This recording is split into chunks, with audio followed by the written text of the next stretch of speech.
Hello, we are group 3 and now we are going to talk about the relationship between the church and the state in the Middle Ages. First of all, we have William, who was the king in that time. He wanted to be the king and wanted to be accepted by the people from the island. So he asked the Pope for his blessing. He claimed the blessing because he wanted people from not just Europe, the island too, to accept him. By the time the church and Christianity was very important, so it was a huge thing that if you had the blessing of the Pope. But this blessing had an intention behind. It was like the Pope wanted to be the Lord of William. So William refused this. So he created Norman bishops and given them, I mean the church and the Pope, lands on conditions that they paid homage to him. And the struggle between the church and not just William, it was with all royal family, was for two reasons: power and money. During the Norman times, justice lays on basis system, where they remain the crude nature of the conquerors. In this time, when a man was accused of committing a crime, he must be tasted into different ways. One could be tasted in battle, and the other was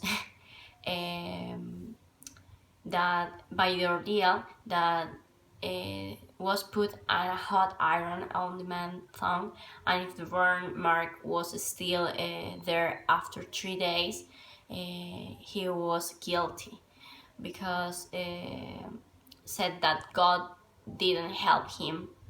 Archbishops of Canterbury. Lanfranc's great task was to bring the spirit of the Hildebrandine reforms into England. So he bought able Normans clerics to replace the incompetent Anglo-Saxon abbots and bishops. He reformed monasteries, reorganized bishoprics, and started schools. He also enforced celibacy and pure living among the country.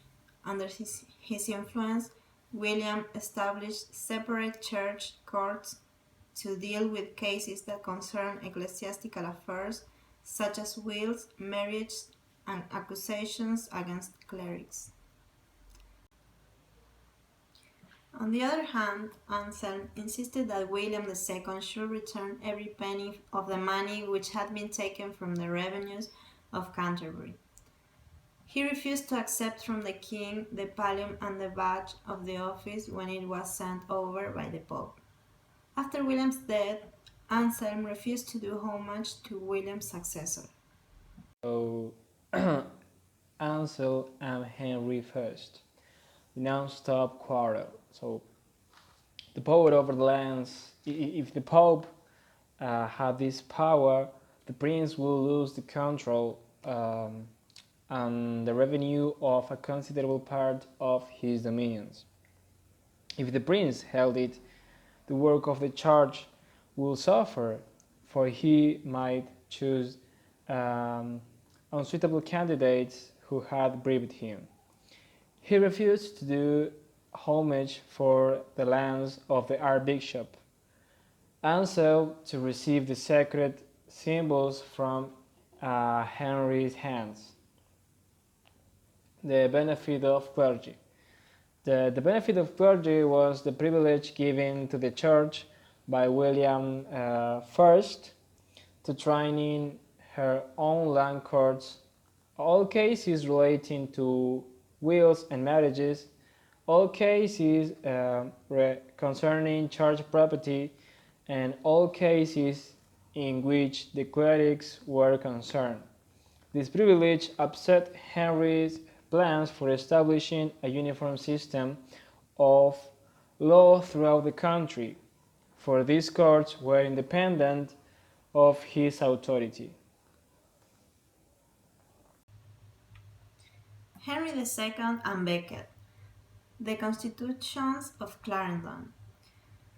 First, he proposed to restrict the benefit of clergy for the future. If a church court found a cleric guilty of crime, it was to degrade him from holy orders, and then hand him over to the king's sheriff to be dealt with as a layman. Disputes about the church property were to be heard before ordinary courts, and no appeal were to be made to the Pope to reverse the decision of these courts, since, as we see,